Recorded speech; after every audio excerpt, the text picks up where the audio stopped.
Topic చూద్దాం. ఇటు సినీ కార్మికుల సమ్మె ఇంకా కొనసాగుతూనే ఉంది. అసలు ఈ సమ్మెకి ముగింపు ఎప్పుడు పలుకుతుంది అని కూడా అందరూ ఎంతో ఉత్కంఠగా ఎదురు చూస్తున్న సిచ్యువేషన్ కనిపిస్తోంది. సమ్మె పరిష్కారానికి తీవ్ర ప్రయత్నాలు చేస్తున్నప్పటికీ కూడా, వరుసగా సమావేశాలు నిర్వహిస్తున్నప్పటికీ కూడా సమ్మె ఇంకా ముగింపు దశకు చేరుకునే అవకాశాలు ఇప్పుడప్పుడే కనిపించట్లేదు అన్న విమర్శలు కూడా వినిపిస్తున్నాయి. అయితే ఇవాళ సాయంత్రం సమ్మెకు ముగింపు పలికే అవకాశం ఖచ్చితంగా ఉంది అంటూ కూడా ఒకవైపు నుంచి వార్తలు వస్తున్న సిచ్యువేషన్ కనిపిస్తోంది.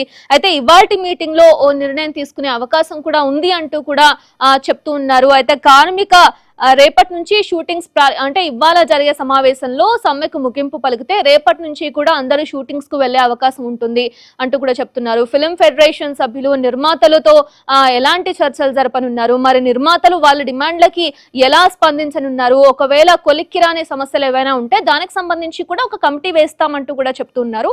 మరి ఈ కమిటీ ఏర్పడిన తర్వాత కొలిక్కిరాని సమస్యలకు ఎప్పుడు పరిష్కారం లభిస్తుంది అన్న వాటికి సంబంధించి మనకు మరింత సమాచారం అందించేందుకు మా ఎంటర్టైన్మెంట్ ఎడిటర్ రాంబాబు లైవ్ లో అందుబాటులో ఉన్నారు. రాంబాబు, చెప్పండి. మనం డిస్కస్ చేసుకుంటూనే ఉన్నాం, ఇవాళ ముగుస్తుంది అంటున్నారు, రేపు ముగుస్తుంది అంటున్నారు, ఖచ్చితంగా అయిపోతుంది అని అంటున్నారు, కానీ 16 రోజుల నుంచి ఈ సమ్మె కొనసాగుతూనే ఉంది. మరి ఇవాళ జరిగే సమావేశంలో ఒక కొలిక్ వచ్చే అవకాశం ఉంది అనుకోవచ్చా? 100% గాయత్రి. ఎందుకంటే దాదాపు 2.5 గంటల నుంచి కమిషనర్ ఆఫీస్లో ఛాంబర్ అధ్యక్షుడు భరత్ భూషణ్, సెక్రటరీ దామోదర్ ప్రసాద్, అలాగే ఫెడరేషన్ నుంచి అనిల్ కుమార్, సెక్రటరీ అమిరాజు, అలాగే ప్రొడ్యూసర్ నుంచి స్రవంతి రవికిషోర్, సుప్రియ, బాపి అండ్ డైరెక్టర్ తేజ, వీళ్ళంతా పాల్గొన్నారు. ఎందుకంటే ఫెడరేషన్లో ఏం జరుగుతుంది, ప్రొడ్యూసర్లతో వచ్చిన ప్రాబ్లమ్స్ ఏంటి, ఇవన్నీ కూడా ఇప్పటికే ఛాంబర్ చెప్పడం జరిగింది. ఛాంబర్ డెసిషన్ తీసుకున్నా కానీ, ఒక పర్సంటేజ్ సిస్టమ్ అన్నీ ఒప్పుకున్నా కానీ, ఒక 4 అంశాల్లో 2 అంశాలు బాగా మెలికబడి ఉన్నాయి. 9 AM to 9 PM call sheet ఒకటి, second Sunday and all Sundays working కావాలని అడుగుతున్నారు ప్రొడ్యూసర్స్. కానీ మేము సండేస్ వర్క్ చేస్తే మాకు డబుల్ సీట్ కావాలని కార్మికులు అడుగుతూ ఉన్నారు. ఈ 2 సమస్యలు కొంచెం జటిలమయ్యి కార్మిక శాఖ చేరినాయి. ప్రభుత్వం కూడా చాలా సీరియస్గా తీసుకుని 2 నుంచి అన్ని యాక్టివిటీలు చేస్తూ ఉంది. దాన్ని బట్టి చూస్తూ ఉంటే అందరినీ కూర్చోబెట్టి ఇప్పుడు లేబర్ కమిషనర్ గంగాధర్ గారు దాదాపు 2.5 గంటల నుంచి ఫెడరేషన్ తోటి, ఛాంబర్ తోటి, ప్రొడ్యూసర్ నలుగురిని కూర్చోబెట్టి మాట్లాడుతున్నారు. ఏదేమైనా ఒక హాఫ్ అన్ అవర్ 1 అవర్లో ఈ సమ్మెకు ముగింపు పలికి ఎట్టి పరిస్థితుల్లో రేపు షూటింగ్ వెళ్ళాలనే ఉద్దేశంతో ప్రభుత్వం కానీ ఇటు నిర్మాతలు కానీ అందరూ కృషి చేస్తూ ఉన్నారు గాయత్రి. రాంబాబు, ఇటు కొన్ని డిమాండ్స్ కి ఓకే చెప్పినప్పటికీ కూడా కొన్ని డిమాండ్స్ ఇంకా కొలిక్కి రాని సిచ్యువేషన్ కనిపిస్తోంది. దానికి సంబంధించి ఒక కమిటీ కూడా వేసి వాటిని పరిష్కరిస్తామంటూ కూడా చెప్తున్నారు కదా, మరి దానికి సంబంధించి డీటెయిల్స్ ఏంటి? ఎస్ గాయత్రి, యాక్చువల్గా విశ్వసనీయ సమాచారం ప్రకారం మనకు తెలిసిన సోర్స్ ఏంటంటే లేబర్ కమిషనర్ ఆధ్వర్యంలో కమిషనర్ ఒక పార్టు, అలాగే ఫెడరేషన్ నుంచి 2, ఛాంబర్ నుంచి 2, ప్రొడ్యూసర్స్ 2 అంటే ఒక 5 నుంచి ఒక 7 మందితో ఒక కమిటీ వేసి, ఈ కమిటీ ఏంటంటే ఏదో పరిష్కృతం కాని సమస్యలు 1-2 ఉన్నాయో ఆ సమస్యల మీద ఈ కమిటీ డిసైడ్ చేస్తే 1-2 మంత్స్లో దానికి ఒక పరిష్కార సమస్య మార్గం తీసుకొచ్చే విధానంగా కృషి చేస్తుంది. మిగిలిన పరిష్కారం అయిపోయిన సమస్యలు ఉన్నాయో ఆ సమస్యలు ఇప్పుడు అగ్రిమెంట్ చేసుకుని రేపు నుంచి షూటింగ్కి వెళ్ళాలి. కాబట్టి ఆ కమిటీని మొబిలైజ్ చేయడం కోసమే మీటింగ్ జరుగుతుందని కూడా చూడొచ్చు గాయత్రి మనం. అయితే రాంబాబు, ఇప్పుడు కొన్ని ఇన్ని రోజుల నుంచి కూడా ఏ సమస్య ఉన్నా సరే కార్మిక శాఖ ప్రమేయం లేకుండానే తమంతలు తామే సమస్యలను పరిష్కరించుకున్నాము. కొంతమంది సినీ ప్రముఖుల ప్రమేయం వల్ల, ప్రభుత్వాన్ని తప్పుదారి పట్టించడం వల్లే ఇలా జాప్యం జరిగింది అన్న విమర్శలు కూడా వస్తున్నాయి కదా. అంటే ఎస్ గాయత్రి, ఇంతకుముందు ఒక సీనియర్ లీడర్ కానీ ఎవరో ఒక పెద్దగా ఉండేవారు ఇండస్ట్రీ పెద్ద దాసనారాయణ గారు ఉన్నప్పుడు ఆ పెద్దలను లోటు కనిపిస్తూ ఉందని కూడా చెప్పొచ్చు ఈ విషయంలో చూస్తే. ఎందుకంటే ఎప్పుడు కార్మిక శాఖకి వెళ్ళిన దాఖలాలు లేవు. కార్మిక శాఖ పరిధి దాటి ఉంటారు. ఎందుకంటే వాళ్ళు తీసుకునే వేతనాలు 1500 పర్ డే దాటితే కార్మిక శాఖ పరిధిలో కూడా రారు. ఎందుకంటే అంత కాంపిటేటివ్ ఫీల్డ్, ఎవరు స్కిల్, ఎవరు టాలెంట్ ఎంత ఉంటే అంత పే చేస్తారు, అంత బట్టి తీసుకుంటూ ఉంటారు. అందువల్ల సినీ పెద్దలతోటి సమస్య తీరే అవకాశం కనిపిస్తూ ఉండేది. ఇప్పుడు కూడా యాక్చువల్గా దాదాపు మేము చూస్తూ ఉన్న వారం రోజు ఇటు ఇండస్ట్రీ నుంచి పెద్దలు వాటి సమస్య అందరూ కూర్చుంటున్నారు, కానీ ఒక 2 సమస్యల దగ్గర తేల్చలేకపోతున్నారు.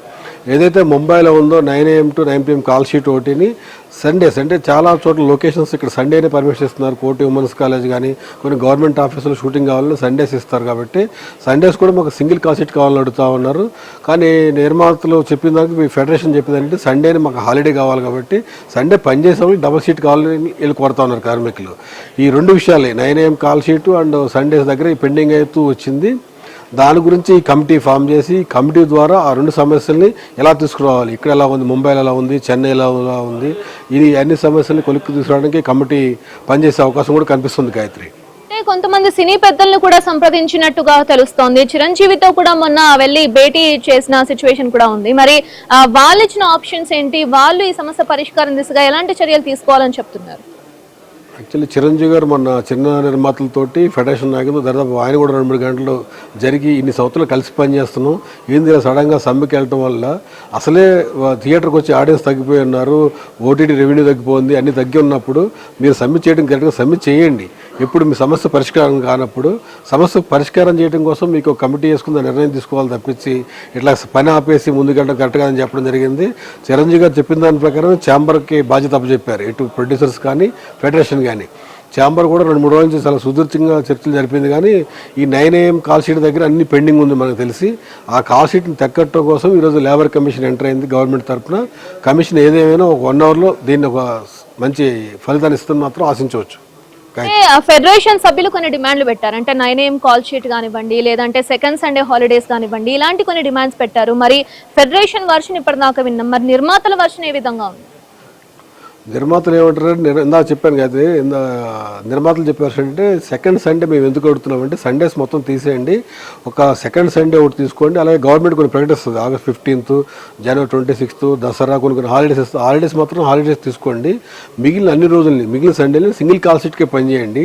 ఎందుకంటే చాలా లొకేషన్స్ బయటకు వెళ్ళి చేస్తామంటే సండే రోజు అవైలబిలిటీ ఉంటుంది, మీరు డబుల్ కాల్ షీట్ అవడం మాకు డబుల్ రెవెన్యూ అవుతుంది అని చెప్పి నిర్మాతలు చెప్పే వెర్షన్. అదేవిధంగా 6 AM కన్నా కాల్ షీట్ మాకు ఫస్ట్ షాట్ పడితే 9-10 అవుతుంది, 9 గంటలకి పని మొదలెడితే నైట్ 6-7 కల్లా పని క్లోజ్ అవుద్ది. ఇక్కడ కూడా మాకు సమయం ఆదా అవుతుందని చెప్పి నిర్మాతల తరపున version. Gayatri, right, thanks for the updates Rambabu. So చూస్తున్నాం మనం 16 రోజులుగా సినీ కార్మికుల సమ్మె కొనసాగుతోంది. అయితే ఇప్పటికే 2 గంటల నుంచి కూడా ఫెడరేషన్ సభ్యులు అలాగే నిర్మాతలు భేటీ అవుతున్న సిచ్యువేషన్ కనిపిస్తోంది. మరి కాసేపట్లో దీనికి ఒక ముగింపు కార్డు పడే అవకాశం కనిపిస్తోంది అంటూ కూడా చెప్తున్నారు.